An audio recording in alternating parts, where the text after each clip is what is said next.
पप्पू यादव गुस्से से भड़क जाते हैं। गुंडों ने हत्या कर दी। और सबसे बड़ी बात कि आखिर देश की सबसे बड़ी पार्टी भारतीय जनता पार्टी और कांग्रेस को मनीष कश्यप से इतना डर क्यों लग रहा है। और ये सवाल इसीलिए पूछा जा रहा है क्योंकि भारत के गृह मंत्री अमित शाह मीटिंग करने मोतिहारी पहुंचते हैं। इतना ही नहीं, टिकट बांटने की शुरुआत भी मोतिहारी से की जाती है। और इससे भी बड़ी बात आपको बताते चले कि नेता प्रियंका गांधी बिहार के मोतिहारी पहुंचती है, यानी कि मोतिहारी पश्चिमी चंपारण हॉट सीट बन गया है। और आखिर पूरा मामला क्या है, पूरा मामला इस बात से 8 मिनट की रिपोर्ट में हम आपको बताने जा रहे हैं।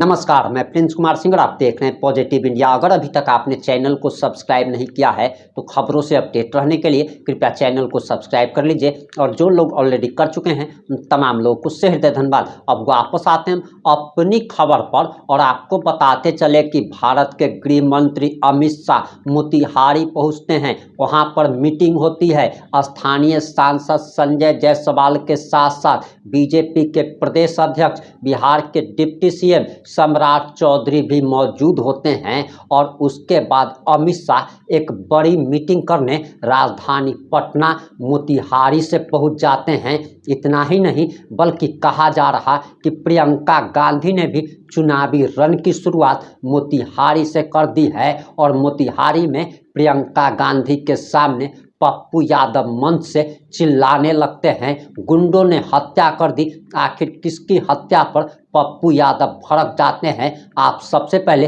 पप्पू यादव का ये बयान सुनिए, उसके बाद हम आपको प्रियंका गांधी का भी बयान सुनाने जा रहे हैं। लोग मुस्कुराना चाहते हैं, जिनमें अपनी जिंदगी की खुशियां ढूंढना चाहते हैं और जो गणतंत्र के इस आजादी के पावन गांधी और वाल्मीकि के इस वैशाली के धरती पर जो पूरे देश और दुनिया के संदेश के लिए यहां आई हैं, वो हम सब की खुशियां हैं, हम सब के जीवन की ताकत है, ऊर्जा के स्रोत हैं और गरीबों के आंसू के उम्मीद है।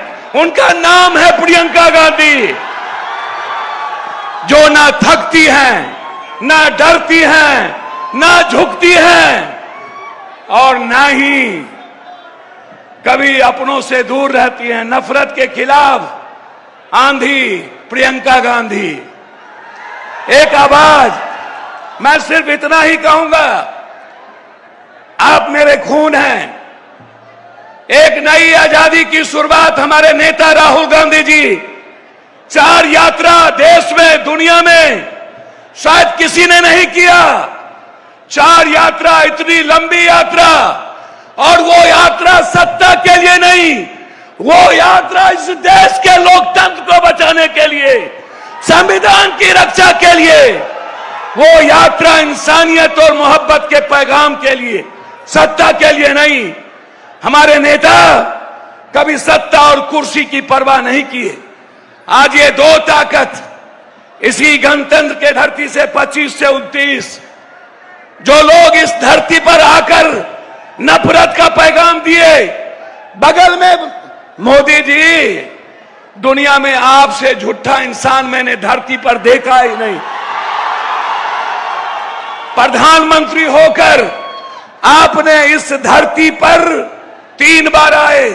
पहली बार कहा कि अगले बार मैं इस चीनी का चाय पीऊंगा। दूसरे बार कहा कि नहीं हुआ, गलती हो गई। जब तीसरे बार आए तो मोदी जी के गुंडों ने 3 हत्या करके चीनी मिल को बेच दिया। 3 हत्या। मैं सिर्फ अपने लीडर से कहना चाहूंगा एक लाइन में, कांग्रेस ने इस 46.7% इस धरती पर सबसे ज्यादा फैक्ट्री दिया। डालमिया नगर दिया कांग्रेस ने, बीजेपी ने खत्म कर दिया। जूट मिल दिया राजीव गांधी जी, बीजेपी ने खत्म कर दिया। सिल्क मिल दिया कांग्रेस ने खत्म कर दिया। इरमी ने दिया कांग्रेस, जमालपुर खत्म कर दिया। बंदूक फैक्ट्री दी, खत्म कर दिया। दरभंगा का पेपर मिल खत्म कर दिया। मात्र 9 चीनी मिल है। अब 4% चीनी हम भारत को देते हैं। 40% चीनी खत्म हो गया। यदि कोई सपना पुनः है इस देश में जो 4 करोड़ लोगों के पलायन को बिहार ला सकता है, वो हिम्मत और जज्बा यदि है, हमारी बहन प्रियंका गांधी के भीतर है, जो नई आजादी दिलाएगी। इसीलिए यदि कांग्रेस की सरकार लौटी, हम सिर्फ कांग्रेस की बात करना चाहते हैं। यदि कोई कांग्रेस की देश किसी की ओर देख रहा है तो वो कांग्रेस है। दलित किसी की ओर देख रहा है तो वो कांग्रेस है। इसीलिए मेरे नेता आदरणीय प्रदेश अध्यक्ष राजेश राम जी को एक ऊंचे पदों पर, मीरा जी के बाद, जगजीवन बाबू के बाद, हमारे भोला पासवान शास्त्री के बाद भारत में दलितों को किसी ने सम्मान दिया। तमिलनाडु में पहला मुख्यमंत्री दलित, बिहार में दूसरा मुख्यमंत्री भोला पासवान दलित। किसी ने दिया तो कांग्रेस ने दिया। और अध्यक्ष हैं हमारे नेता जो राजीव जी के बहुत निकटतम रहे, माननीय तारिक अनवर साहब। मैं उनका भी और हमारे नेता आदरणीय अखिलेश बाबू, सभी लोग यहां मौजूद हैं, और हमारे अजीज भाई शकील साहब, सीएलपी लीडर, जो हर परिस्थितियों में जूझते हैं, कन्हैया जी जो एक संघर्ष के अब प्रतीक बन गए। मैं सबका सम्मान करते हुए दोनों अपने सेक्रेटरी का, जो तीनों सेक्रेटरी जो यहां शहनबाज भाई और पासी जी बैठे हैं, और पूरे नेताओं का सम्मान करते हुए मैं पश्चिमी चंपारण की इस धरती पर भरोसा देता हूं, कांग्रेस गांधी ने आजादी की लड़ाई शुरुआत की, प्रियंका गांधी आर्थिक आजादी की लड़ाई की शुरुआत इस धरती से करेगी। और कांग्रेस की सरकार आई तो चीनी मिल बनेगा, ये मैं आपको वादा करता हूं। हर परिस्थिति में यह धरती पर बनेगा। इन्हीं शब्दों के साथ पुनः एक बार अभिवादन करते हुए आप सबको नवरात्रा की ढेर सारी शुभकामनाएं, मां दुर्गा की ढेर सारी शुभकामनाएं, बहुत बहुत मुबारकबाद। जय भीम, नमो बुद्धाय। आप सबको प्रणाम करते हैं, पैर छूके। ठीक बानी ना राहुल? हाल चाल बात ठीक ना? हम गोर लगाते नहीं, प्रणाम करें जी। और सारी संपत्ति अपने दोस्तों को दे दी। हाँ, अडानी और अंबानी को। देश के खदान, देश के हवाई अड्डे, देश के बड़े बड़े उद्योग, आप नाम लीजिए, या तो अडानी का या अंबानी का है। करो, एक काम करो, ले लो, 10,000 रुपए दे रहे हैं, ले लो, ले लो, लेकिन वोट तुम अपने देश के लिए डालो। पिछले 3 सालों में आप बता सकते हैं कि बिहार में कितने पुल ढह गए? 27 पुल ढह गए हैं 3 सालों में। मोदी जी आते हैं आपके सामने और बड़ा सा विकास का पैकेज खोलते हैं। अरे भाई, तुमसे एक पुल नहीं बन रहा है। विकास पुरुष नाम कैसे हो गया आपका? आप जो 20 साल से संघर्ष कर रहे हैं, उस संघर्ष को खत्म करने का समय आ गया है, बदलाव का समय आ गया है। ये जो निकम्मी सरकार है इनकी, भाजपा की, इसको, नीतीश जी की, इसको निकालो, हटाओ इसको। अरे 11 साल बीत गए, एक कप चाय पी भी नहीं और पिलाने भी नहीं दी किसी को। एक ही मकसद है, हमें किसी ना किसी तरह सत्ता में रहना है, बस, और कोई मकसद है ही नहीं। अब जब सब चलना बंद हो गया, क्योंकि काम तो कुछ किया नहीं, बड़े बड़े भाषण दिए, मोदी जी आए, पप्पू जी ने कहा मोतीहारी का चीनी का मिल खुलेगा, मैं चाय पीऊंगा। अरे 11 साल बीत गए, एक कप चाय पी भी नहीं और पिलाने भी नहीं दी किसी को। है कि नहीं? तो अब वो सब नहीं चल रहा है, खोखले भाषण नहीं चल रहे हैं, धर्म की बातें नहीं चल रही हैं, लोगों में फूट फैलाना नहीं चल रहा है। अब क्या करें? वोट चोरी करते हैं, और उसके लिए इतना बड़ा इंतजाम बना रखा है। राहुल भैया जब भी मंच पे चढ़ते हैं वो बताते हैं कि कितना बड़ा इंतजाम किया, SIR, वोट चोरी, सब कुछ, ताकि ये सत्ता में रहे। एक ही मकसद है, हमें किसी ना किसी तरह सत्ता में रहना है, बस, और कोई मकसद है ही नहीं। और शिकायत आपसे यह है कि जब ये पूरा सिलसिला चल रहा था और आप धर्म के आधार पर, इस आधार पर, उस आधार पर अपना वोट दे रहे थे, तो आपने आदत बिगाड़ दी। नेता की आदत एकदम बिगाड़ दी। समझ रहे हैं आप?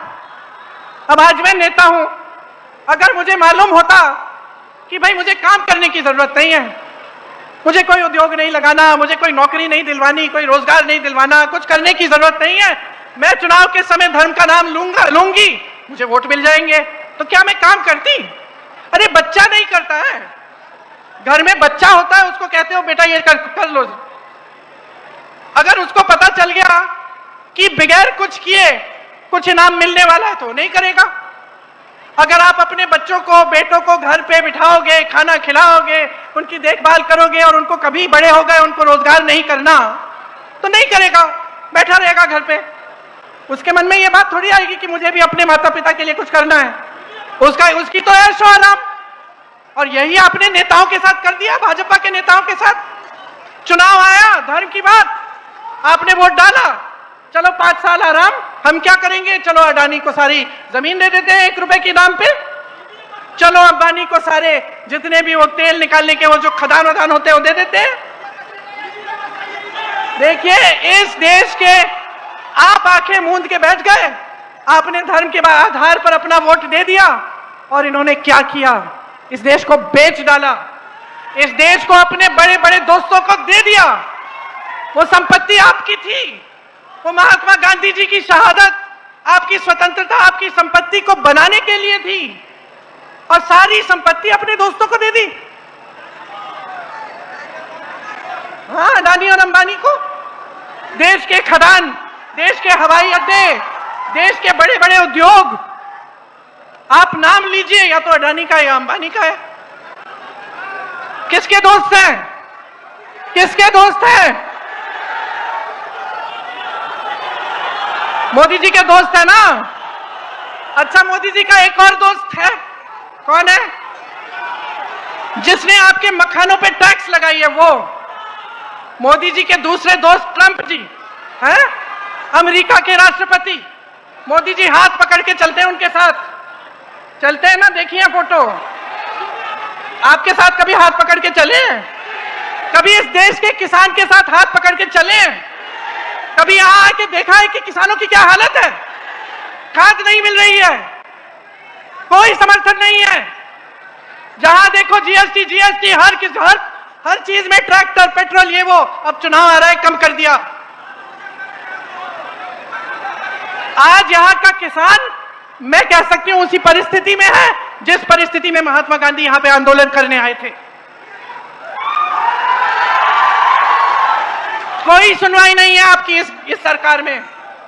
और अब देखना बहनों, देखना, अब चुनाव के लिए 1 महीना तकरीबन बचा है ना, थोड़ा कम उससे, 1-2 हफ्ते बचे हैं। अब देखना कैसे ऐलान होंगे। एक तो हो गया, कहते हैं सब महिलाओं को 10,000 रुपए देंगे। क्या हर महीने देंगे? आज क्यों जागे हैं? 20 सालों से इनकी सत्ता थी, इनकी सरकार थी, तब तो नहीं बोला कि 10,000 रुपए देंगे महिलाओं को। आज क्यों दे रहे हैं? आपके वोट के लिए, आपके वोट के लिए दे रहे हैं। चुनाव को खत्म होने दीजिए, यह भी बंद हो जाएगा। मेरी बहनें हंस रही हो? सुनो, हम महिलाओं से समझदार कोई नहीं होता, मैं बता देती हूं। इसीलिए एक काम करो, ले लो, 10,000 रुपए दे रहे हैं, ले लो, लेकिन वोट तुम अपने देश के लिए डालो, वोट तुम इस धरती के लिए डालो, वोट तुम अपने भविष्य के लिए डालो, अपने बच्चों के भविष्य के लिए डालो। इनकी बातों में मत पड़ो, बहुत हो गया है बहनों, बहुत हो गया है। आप संघर्ष कर रही हो, आपको कुछ नहीं दिया जाता। समझदारी से सारी पार्टियों को पहचानो। आज मैं खड़ी हूं आपके सामने और मैं आपको बता रही हूं कि कांग्रेस पार्टी ने, गठबंधन ने यह तय किया है कि हम 2500 रुपए हर महीने आपको देंगे, ठीक है? अब कल को मैं भूल गई और ये काम नहीं हुआ, तो मुझे दंड देनी पड़ेगी, आपको देनी पड़ेगी। तो ये समझो इन्होंने कितने वादे किए, कितने खोखले वादे किए, यहाँ की चीनी मिल से लेके, किसानों से लेके, महिलाओं से लेके कितने झूठे वादे किए हैं। तो आप इनको सबक सिखाओ ना। आपको पहचान होनी चाहिए, पहचान होनी चाहिए कि किसकी नीयत क्या है। देखिए मेरा भाई है इसलिए नहीं कह रही हूं मैं, लेकिन राहुल गांधी एक असली देशभक्त है, एक असली देशभक्त ही इस देश को एक करने के लिए, जोड़ने के लिए 4000 किलोमीटर चल सकता है। एक असली देशभक्त ही, एक असली देशभक्त ही आपके पास आकर आपकी समस्याओं को समझना चाहता है, चाहे वो किसी बढ़ाई के दुकान में हो, चाहे किसी मोची के पास हो, चाहे किसानों के साथ खेती में हो। क्यों जाता है? समझने के लिए कि मैं कैसे मदद कर सकता हूं, सरकार कौन सी स्कीम ला सकती है जब हमारी सरकार होगी जिससे आपका उत्थान हो सके। उसको असली देशभक्त कहते हैं, जो इस देश के लिए मरने के लिए तैयार हो। असली देशभक्त, असली देशभक्त, सुनिए, असली देशभक्त चोरी से सत्ता में नहीं आते। असली देशभक्त आपको झूठे वादे नहीं बोलते। असली देशभक्त सिर्फ वोटों के लिए जनता से संपर्क नहीं रखते, लगातार जनता से संपर्क रखते हैं। तो नियत समझिए, राहुल जी सामाजिक न्याय के लिए लड़ रहे हैं, जो अति पिछड़ा वर्ग है उसके लिए लड़ रहे हैं, पिछड़े वर्ग के लिए लड़ रहे हैं, दलितों के लिए लड़ रहे हैं, महिलाओं के लिए लड़ रहे हैं। क्यों लड़ रहे हैं? क्योंकि वो समझते हैं कि जितने भी बलिदान दिए गए, चाहे महात्मा गांधी जी का हो, चाहे हमारे परिवार के पूर्वजों के हो, चाहे आपके पूर्वजों के हो, वो सब इसीलिए ही दिए गए थे, इस न्याय के लिए कि सबको न्याय मिलना चाहिए। इसीलिए जो कांग्रेस पार्टी आपके लिए इस चुनाव में काम करना चाहती है, चुनाव के बाद अगर सरकार में आती है, उनको समझना बहुत जरूरी है। बड़ी बड़ी बातें करना आसान है भाई और बहनों, लेकिन असली काम करना आसान नहीं है। और कांग्रेस पार्टी ने आपको ये काम करके दिखाया है।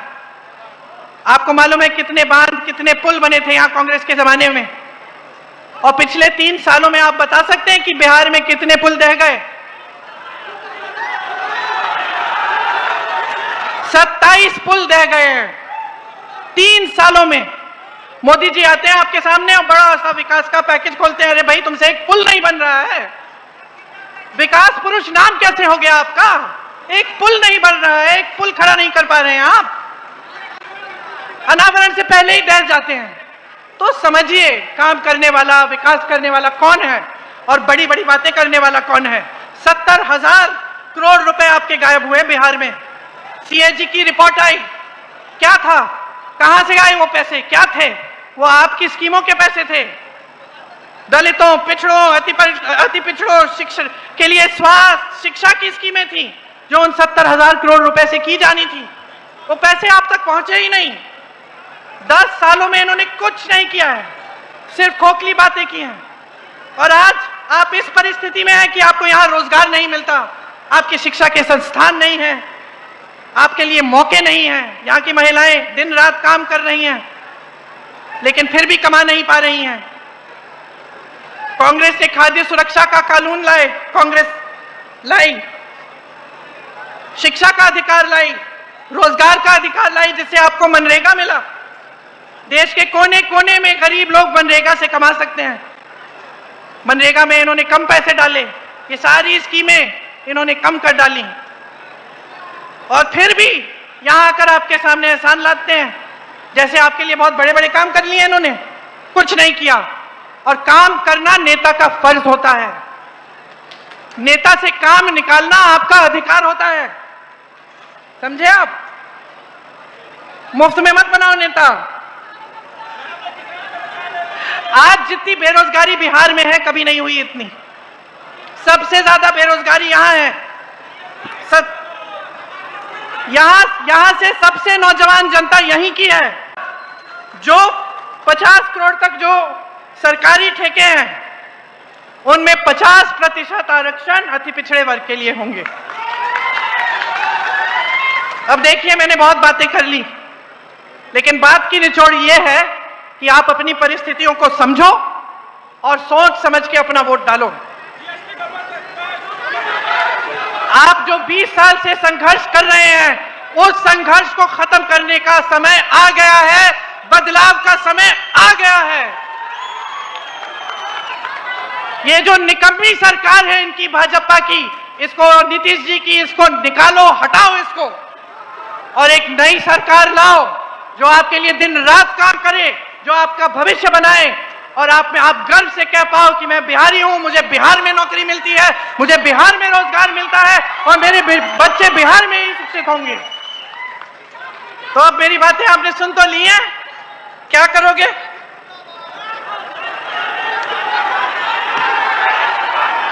किसको जिताओगे? गठबंधन को जिताओगे? हमारे गठबंधन को जिताओगे?